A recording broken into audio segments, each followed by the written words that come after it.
আসসালামু আলাইকুম কবুতর প্রেমী বন্ধুরা, নতুন একটি ভিডিওতে আপনাদের স্বাগতম।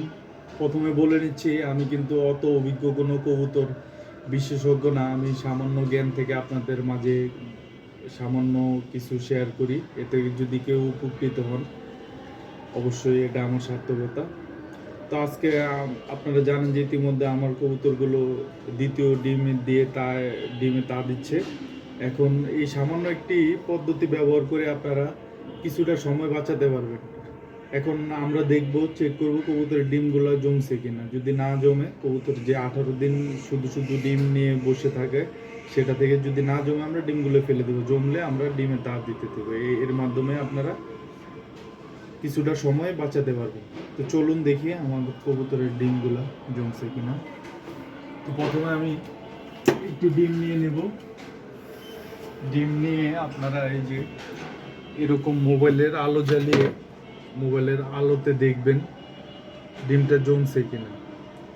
তো দেখা যাচ্ছে যদি ডিমটা জমতো তাহলে এখানে রক্তের মতো বিভিন্ন শিরা দেখা যেত। আমার কবুতরের ডিমগুলা এই ডিমটা জমে নেই। তো এমন করে আমি আবার দ্বিতীয় ডিমটা নেব।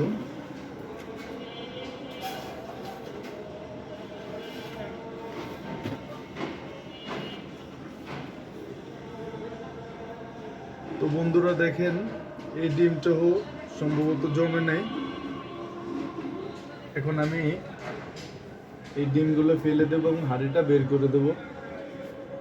তো এই ডিম না জমার কারণ হচ্ছে আমি কবুতরের এই এবার কবুতরের মেটিংয়ের পরে আমি কড লিভার অয়েল দিইনি। কড লিভার অয়েল না দেওয়ার কারণে হয়তো ডিমগুলো জমে নেই। এখন আমি কড লিভার দেবো এবং পরবর্তী একটি ভিডিওতে আপনাদের কড লিভার অয়েল কীভাবে দিবেন সেটা দেখাবো।